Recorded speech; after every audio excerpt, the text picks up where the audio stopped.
known as Fantacee Wiz. All that and much more coming up on Africa 54.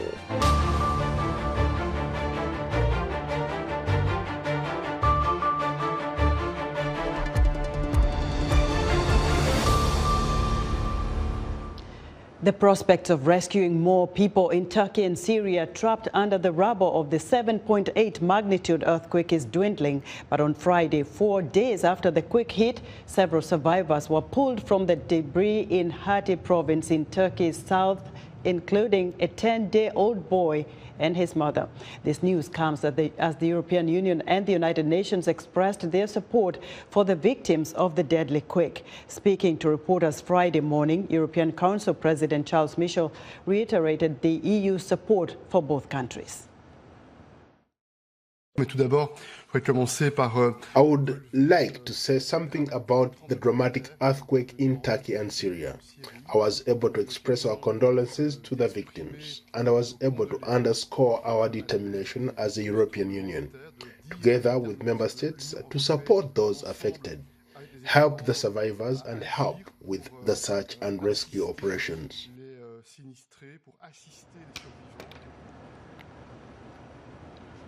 Nearly 22,000 people have been confirmed dead in Turkey and Syria in one of the deadliest earthquakes in the past 25 years.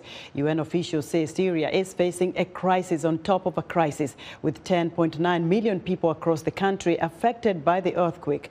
Before the quake, there were already 15.3 million in need of humanitarian assistance in the country due to more than a decade of civil war. The number of casualties continue to rise as we are speaking in both countries, and there are still too many people who are under the rubbles in freezing cold. The earthquake struck as the humanitarian crisis in northwest Syria was already worsening, with needs at their highest level since the conflict began. According to estimates in Aleppo, Syria, 1/3 of homes have been damaged or destroyed, displacing around 100,000 people. In the aftermath of Turkey's devastating quakes, there is growing desperation among survivors and increasing anger over the government's response. Dorian Jones has more.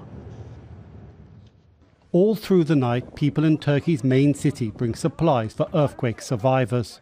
2 wedding halls are now distribution centers for aid donated from across the city. We opened the wedding halls the first morning. There is incredible help coming from everywhere. The aid is mostly food, blankets, and duvets, as well as hygiene goods, diapers, and an incredible amount of goods, all in first quality. Hundreds of volunteers work through the night. For some, the motivation is personal. Because my parents live in Adana and my friends in Antakya, where the earthquakes hits the ground, and I can't go to this place, those places, and I want to help people. And nearest place to my house is here, Kadıköy place, and I will come here, and my friends will come here. The relief effort is being coordinated by Istanbul Mayor Ekrem İmamoğlu from the opposition CHP party. He has provided trucks and the use of city buildings for the relief efforts. İmamoğlu visited the disaster area, where he sent search and rescue teams from Istanbul. Ankara''s mayor, also a member of the opposition, sent workers to rebuild one of the airports in the quake-stricken region. Such efforts come as the government faces growing criticism from survivors that its response is too slow, a charge officials deny. There was similar criticism in 1999 over the Izmit quake just outside Istanbul, which claimed more than 18,000 lives. Memories of that disaster are still fresh in the minds of some survivors, and motivation to help in this latest crisis. I experienced the 1999 Izmit earthquake. We lived through that disaster. It was extremely hard for us. Now I saw this earthquake and I relived those moments. That's why I couldn't sit at home or drink tea and wanted to rush here and offer help. Diapers, antiseptic, cologne and other sanitary products are priority items as Istanbul comes together to help. From the oldest to the youngest, there is an incredible unity here. we ask ourselves how we can reach all these people in the quake-hit areas. I can see immense sorrow in everyone's eyes, but they are getting strength and tenacity from this sadness. A truck filled to bursting point is off to the disaster region, bringing help and hope to the millions of people in need. Dorian Jones for VOA News, Istanbul. Internet watchdog NetBlocks says Ethiopia is restricting access to social media platforms following violent protests sparked by a rift within the country's Orthodox Church. Access to Facebook, Messenger, TikTok and Telegram is being severely restricted due to network data it had collected, according to NetBlocks. Protests erupted in the Oromia region when 3 church officials declared themselves archbishops last month and set up their own governing body. Some demonstrators have opposed their move while others have supported it. The church is calling for demonstrations on Sunday. February in the United States is Black History Month. It is a time to recognize the achievements of African Americans. This year's theme is Black Resistance. For more insight into Black History Month, I'm joined live via Skype from Washington by Jamisha Pardy, VOA lead editor. Jamisha, welcome to Africa 54. Thank you for having me. So how can Black people in the United States use this year's theme to highlight or spotlight their plight or the impact on what happens in their day-to-day lives? You know, Black resistance is one of the very foundations of Black history. And if we really think about what resistance is, it's the refusal to comply. And sometimes refusing to comply with something that doesn't agree with your very right to live equally will bring attention to you in both good and bad ways. So this theme is really going to be highlighting and pushing forward the resistance of the past and the resistance in the modern future. So whether it's a resistance to disparities in education or resistance to accessibility for Black women, this theme is giving Black people an opportunity to continue to shine light on the fact that the fight is not over. Jamisha, you are the VOA lead editor. You are in a unique position. How do you use your position to amplify the stories of Black people here in the U.S.? Yes, Black voices in journalism, Black editors, Black reporters, Black interviewees are very important. And it's so important to telling America's story. It's important to make sure that our coverage has diversity and it's authentic and it includes inclusion. And there has been a push across all industries to make sure that there's diversity and inclusion. In the news media, we are no stranger to that. And diversity improves journalism. As a lead editor specifically dealing with editorial content and editorial planning, it's not just about pairing Black stories with Black reporters, but it's about telling America's story in an expanded view so that everyone gets every side of the story. So, Jamisha, Black resistance is not new. Rosa Parks was there. How can the younger generation use an example of, Rosa Parks to amplify their voices very quickly?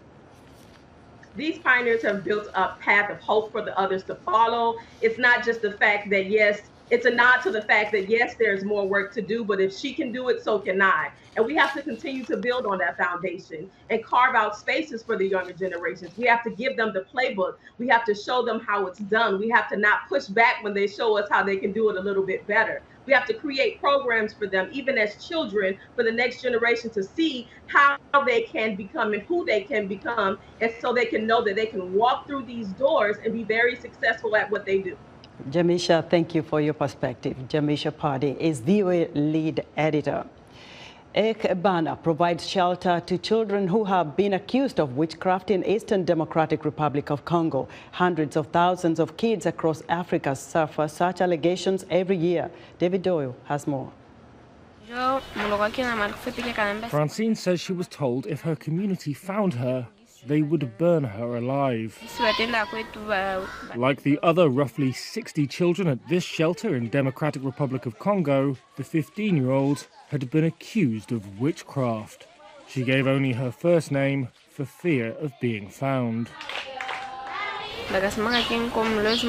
My mother's younger sister had died, and they said that it was me who killed her. Then my grandmother died, and they said that I killed her too. Then, when my friend Glady's father died, they said that I killed him. She sought refuge at Ekabana, which opened a year ago through funding from Caritas. Hundreds of thousands of children across the continent are accused of witchcraft each year, according to a report last year by the African Child Policy Forum. The independent research group found they almost always end up being shunned and kicked out of their homes, and are physically assaulted. Sometimes they are killed. Children at Ekabana in the eastern city Bukavu have usually been taken in by the police, having been found on the street or handed over by family members. That was the case with 14-year-old Ornella. Her ordeal began after several members of her family died over the course of 3 years. People started to say that we were the ones that killed the people who died in my family using witchcraft. But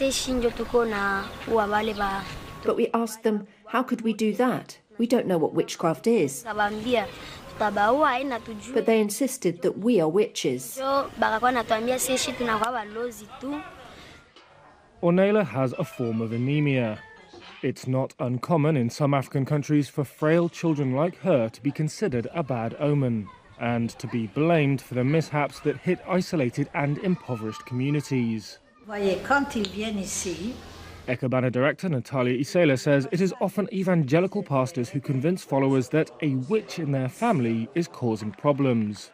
That, she says, is when the children are abandoned. Pastor Benane Lueso says that practice is done by self-proclaimed improvised pastors who do so to win the loyalty of their congregants. Such religious figures are false, says Petroni Kangela, head of social and humanitarian affairs in South Kivu province, because they divide families and make children suffer. For Ornella, the big difference, she says, is that in her home village they did not know how to protect the rights of a child. But now, away from the hushed rumours, she's free to enjoy the simple pleasure of playing. That was David Doe of Reuters reporting. Now, the quest to tell the African and African-American stories of success through film propelled Nate Araya to come up with the Black Startup series. The Ethiopian-American was inspired in part by his hard-working parents who immigrated to the U.S. before he was born. The digital storyteller, entrepreneur, and award-winning director of an African Movie Academy Award, this nominated filmmaker has been mentioned for changing the face of international development, and Nate joins me here to tell us more. Welcome to Africa 54, Nate. Thank you for having me, Esther. You've created a very exciting new documentary series. What exactly inspired you? Yes, so the Black Startup series is a 3-part documentary series that spotlights startup stories of successful Black-owned business founders. As an entrepreneur and filmmaker, I've had the opportunity to travel the world, and what I've come to notice is that there is a surplus of talent within our global Black community, but also a scarce of access to opportunity. So there's surplus talent, but scarce opportunity. So our goal with this project is to really look at ways where we can focus on giving more access to inspiring stories of representation within our community. What are some of the financial, tips you've learned through this journey that you can inspire our audiences to do exactly, something similar to what you're doing right now? Yeah, financial tips. I think no matter what financial state that you're in right now, I think being able to create a budget is important. And, coming from our community, the way we think about budget, sometimes it's restrictive and we think it's self-deprivation. But I think it's actually about heightened self-awareness. Budget leads to great opportunities for us to be able to be a little more financially literate and produce some great opportunities for us to kind of grow within our community. So, Nate, you produced several, and I've watched a couple of them, very motivational. But what do you want your audience to walk away with when they watch these documentaries? I think access is the cornerstone of power. So I'm hoping the audiences can have access into this film and be able to really see themselves and see the potential that they have with the representation that exists within this film, and begin to launch their own businesses and become a little more financially educated, and have these conversations with family members, friends, and close loved ones to really reach and maximize their potential. How is it like when you meet with some of those that we've watched, some of them, and some of them said, we didn't even think we could be what we are today. What made them, cross that bridge and say, I can do it? I think these individuals are disciplined, they're persistent, Black persistence. One thing I do understand, especially with financial literacy, is that financial literacy can only be as good as financial discipline. So I think these individuals have been very committed and have been able to overcome all types of challenges to amount to great things that they're doing today. What are you working on right now? Right now, I am on tour. A film and financial literacy tour with the Black Startup Series. We're hosting screenings at different universities, corporations, to really focus on Black entrepreneurship and financial education. And people can get involved by, coming to the screenings or hosting their own screening of the Black Startup Series. How can people connect with you and support what you're doing and learn something so they can be able to do something for themselves and, be a star like you? Absolutely, I appreciate that. Well, they can go to my website, natearaya.com/Black Startup Series, and they can actually join the Black Startup and Career Network that's providing financial literacy resources, professional development, and we're connecting Black startup founders with investors. And that's been a huge gap that I'm excited to fill. So do you plan to go to Africa and maybe do something similar? Absolutely, absolutely. I've been to Ethiopia plenty of times, Senegal as well, and I've really enjoyed seeing the surplus of talent that exists within those spaces and looking forward to providing more access of opportunity to people that come from our background. Nate, you are an inspiration. Thank you very much for coming to our show today. Nate Araya is host and director of the Black Startup film series.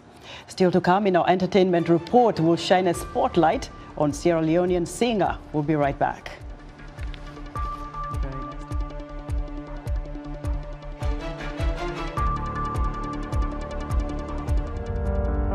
In times of change, when the world seems uncertain and what we hear doesn't reflect what we see, we seek the truth. When we are told only part of the story, we lose trust. In moments of crisis, our dreams, hopes, and wishes for a better tomorrow depends on a free press. At Voice of America, we bring you the stories that people take risks to see. We connect the world and unite it with truth. At Voice of America, we show you the whole picture.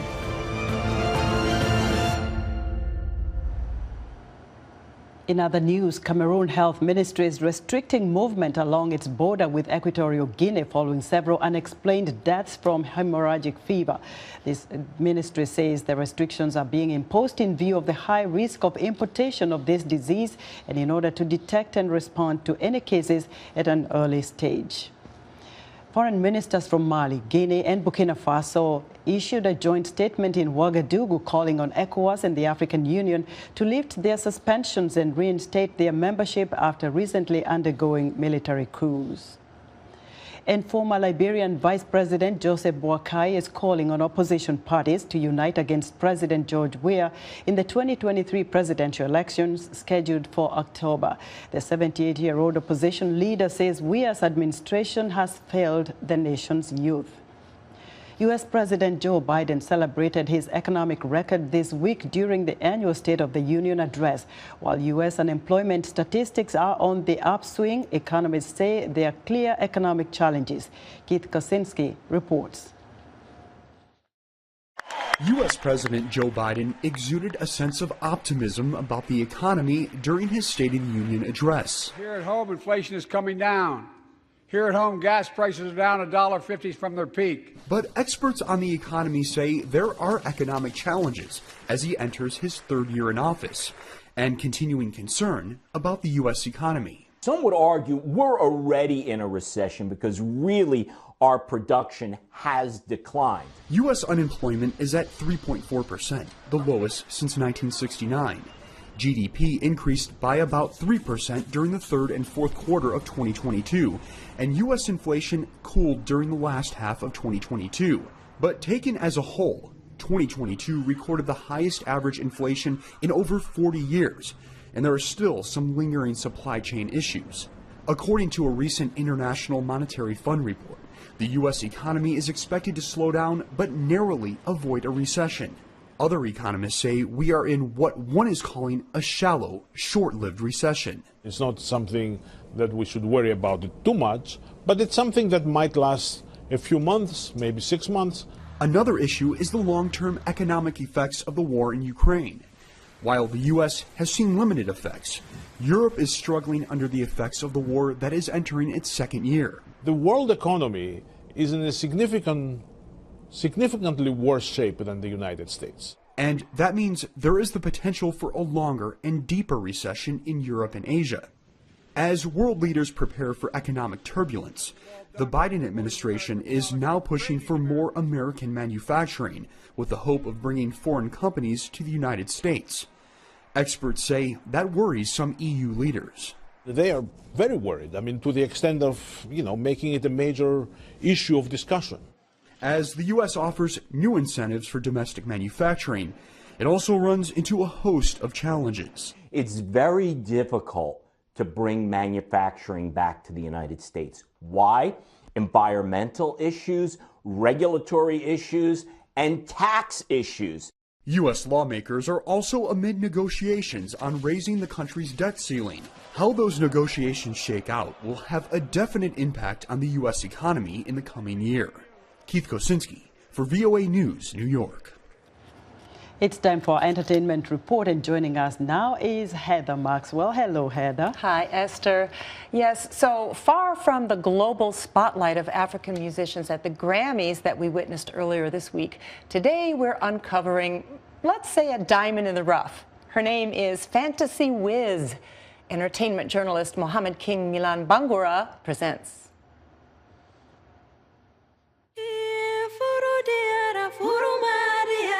Hi Heather. Salon definitely full of a lot of talent in the musical industry, especially in reggae, African, and of course soukous as well. But it's traditional music. I'm here to introduce a traditional musician by the name of Fanta Kamara. That's a real name, but popularly known as Fantacee Wiz. She's not only a musician, but a philanthropist, a feminist, a poet, a filmmaker, and most importantly, a witch as well. That's the most important part of this lady. And of course, she's a very talented traditional folk singer. Welcome to the program, my dear. Thank you very much, Kim. By the way, why are you called Fantacee Wiz? I'm called Fantacee Wiz because I am everything my dad envisioned me to be. And then I am called Wiz because I'm a witch. So my sister calls me a witch. So let's talk a little bit about the witch. Why the witch? Because everyone is born different. And then most of my, if it's like overseas, it's like someone that people call psychic. Wow. Yeah. So I am, if I'm supposed to have a dream about you, like 80 or 90% of it would be like a premonition. So what brought you into music, by the way? I wanted to do music and do cultural music because I wanted to be that person that people would always go back to and come back to when they want to listen to Sierra Leonean music, when they want to listen to folk music. I wanted to be that person that would preserve our traditional and cultural music. And that genre of music that you're doing, a lot of young people in this country who are shy away from doing it, but you still persist in doing it. Yeah. No, why? Because that is our music. Our traditional music, our folk music is our own. It's not someone else's. No matter how much you do hip hop, for example, it's not ours. What is your traditional music that you're doing? Where did you get inspiration for? When I was growing up, my aunties and then my cousins, they were all singers because I'm from a family of storytellers, poets, singers and everything. But I never envisioned myself like I would end up being like Fantacee Wiz. Diara is a song about abuse. You know how people meet, they like each other, and then things are beautiful, but when things started going south, they tend to forget that things were big. There was a time that they could not get enough of each other. So no matter how sad or how bad your relationship turned out, just remember there was a time that like you really like that person. you talk a lot about women, and of course your music as well, most of them about women. You did one particular song featured Mahmoudi, and he called that Musulu. I know that specifically is about women. Yes. Tell me a little bit about it. For me, I normally tell people I'm a left-wing feminist. I mean, like, and I'm not a feminist when it's convenient for me. I don't talk about, you know, women issues when it profits me or when it's convenient for me. Any women issue is my problem. And for me, I grew up from Kabbalah, and I always felt like there was something wrong with it. So I wanted to be a voice, I wanted to say something, I wanted to advocate, I wanted to speak up for women, because being able to have someone that would help you is such a good feeling. And I wanted to be that person that would give that feeling to people.